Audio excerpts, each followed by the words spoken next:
bem-vindo a mais uma unidade de estudo que vai tratar do IPTU. E eu tenho uma pergunta para você. Quais são os aspectos espacial e pessoal do IPTU? Para responder essa pergunta, preste atenção nesta aula que começa agora. Vamos lá? Bons estudos. Vamos nessa. Continuando, decisões importantes do STJ sobre o aspecto pessoal do IPTU.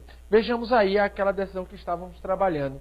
A cessionária do direito de uso possui relação de direito pessoal com o imóvel, razão pela qual não pode ser contribuinte do IPTU.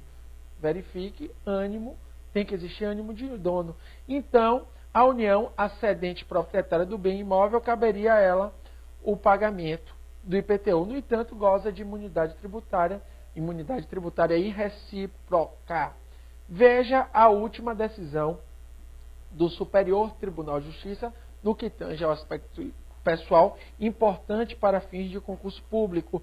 O cessionário de um imóvel não pode ser alcançado pela hipótese de incidência do IPTU como contribuinte. Né? Aquele que cede o imóvel não pode ser contribuinte, porque o contribuinte só pode ser o proprietário, o titular do domínio útil ou o possuidor, no caso, possuidor com ânimo de dono, segundo a interpretação restritiva do Superior Tribunal de Justiça. Dito isso, vamos trabalhar agora com o aspecto quantitativo do IPTU. Vamos trabalhar com a questão da base de cálculo do IPTU e a questão da alíquota do IPTU. Vejamos então. A base de cálculo do IPTU é o valor venal do imóvel, isto é o valor do imóvel no mercado em uma condição de venda real deste imóvel, né? A venda à vista no mercado. E o que acontece? Acontece normalmente que o município estabelece uma planta genérica de valores do imóvel. E essa planta genérica de valores fornece a base de cálculo do IPTU. Ou seja, há uma presunção estabelecida pelo próprio município, fazendo com que seja a base de cálculo do imóvel. Sempre lembre que, normalmente, os municípios estabelecem um valor a menor, ok? Porque, normalmente, o valor venal do imóvel é sempre maior do que aquele estabelecido na planta genérica de valores. Mas o limite do município é o valor venal do imóvel.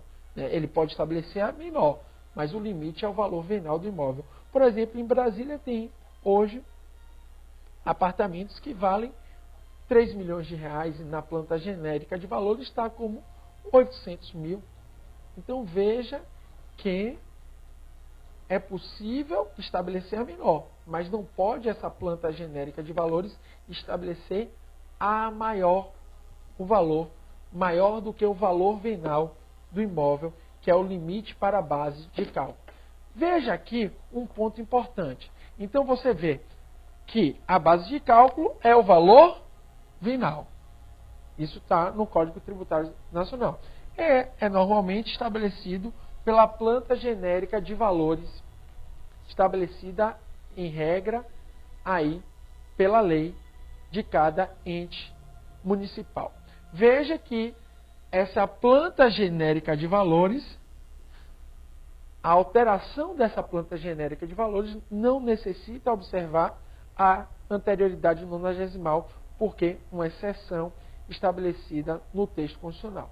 Dito isso, é importante você ter conhecimento também da súmula 160 do Superior Tribunal de Justiça, que diz que é defeso, é proibido ao município atualizar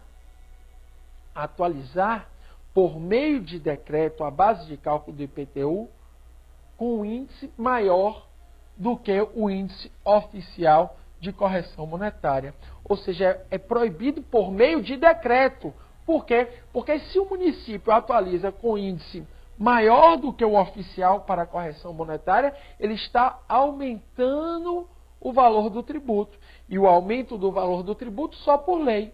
O que ele pode fazer é atualizar de acordo com o índice oficial de correção monetária por meio de decreto. Agora, se ele atualizar por meio de decreto com índice maior, isto é ilegal, isto é, proibido pela súmula 160 do STJ.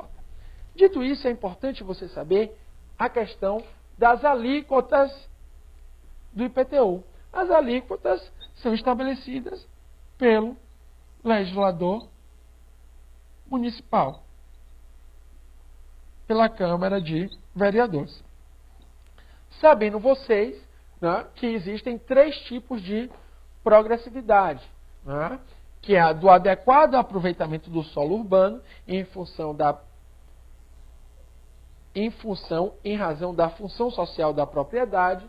Pode ocorrer também a progressividade em razão do valor do imóvel e pode ocorrer também a progressividade em razão da localização e do uso do imóvel. Então, o STF já decidiu, por exemplo, que não afronta a Constituição a progressividade em face da destinação do imóvel. Por quê? Porque a Constituição autoriza a progressividade em razão da localização e do uso. Dito isso, meus amigos, vamos aqui ver algumas questões importantes sobre o IPTU a respeito do aspecto quantitativo.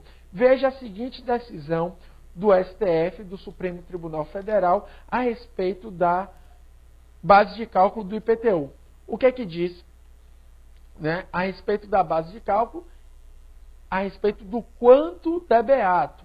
O que é que se diz? O efeito extrafiscal ou a calibração, ou seja, a mudança do valor do tributo de acordo com a capacidade contributiva, não são obtidos apenas pela modulação da alíquota. O escalonamento da base de cálculo pode ter o mesmo efeito. Claro, a alteração da base de cálculo do valor venal do imóvel pode ter o mesmo efeito de uma alteração da alíquota, que é o quê? O aumento do valor do tributo.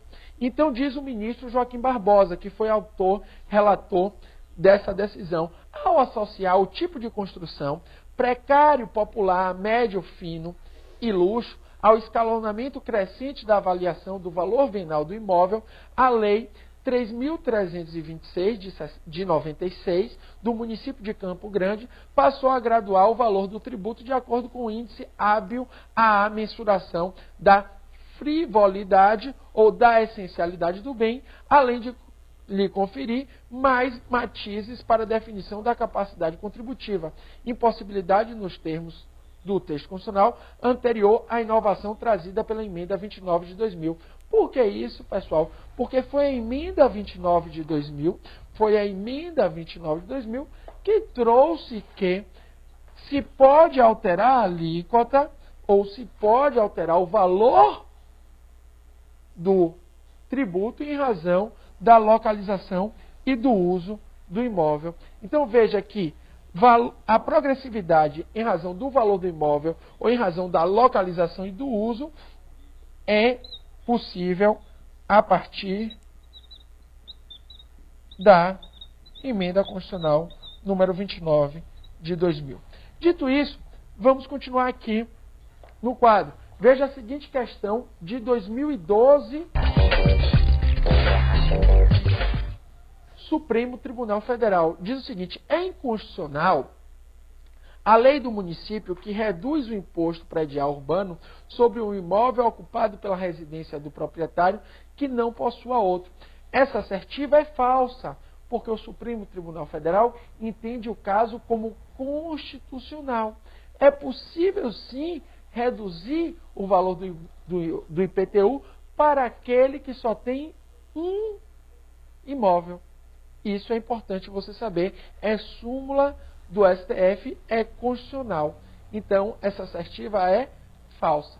Veja aí outra questão da ESAF. A cobrança do IPTU em alíquotas diferenciadas em razão da destinação dos imóveis não afronta a Constituição da República. Já essa aí é verdadeira.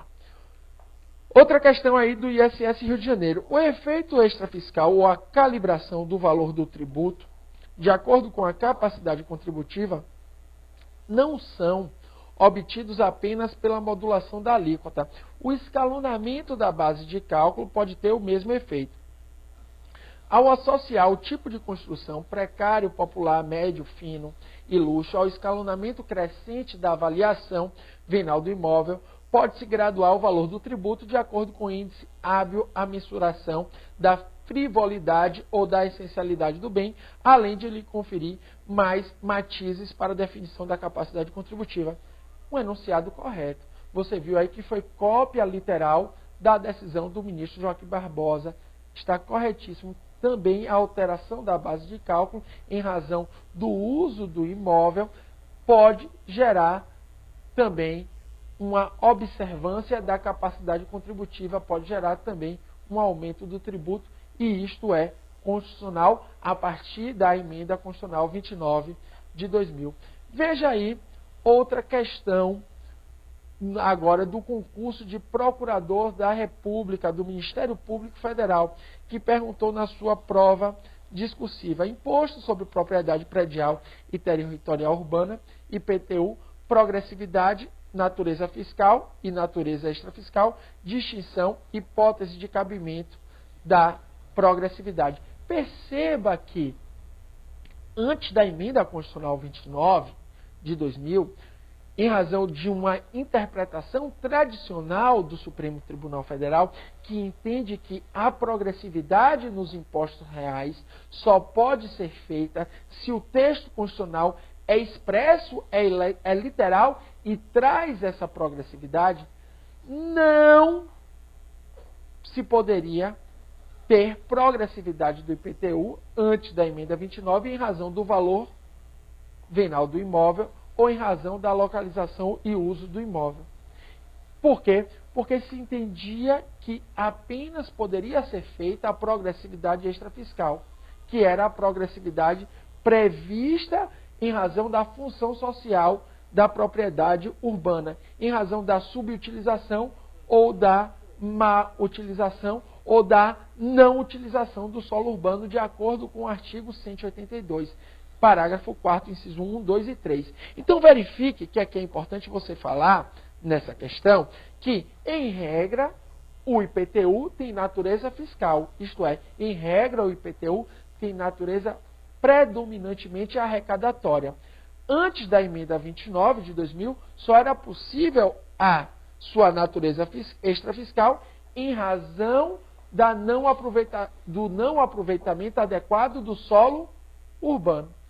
Tanto que há súmula do Supremo Tribunal Federal, do STF, que só permite a progressividade em razão do valor venal do imóvel a partir da emenda 29. E no mesmo sentido, você viu aí que a progressividade em razão da localização e do uso do imóvel também só é permitida a partir da emenda Constitucional 29 de 2000, e isso você teria que colocar. Veja que a pergunta só necessita de 25 linhas para sua resposta. Pessoal, nos vemos daqui a pouco. Um forte abraço. Não se esqueça de rever a matéria do livro e de fixar seu conhecimento fazendo o nosso quiz. Continuaremos estudando o tema em outras unidades. Até lá!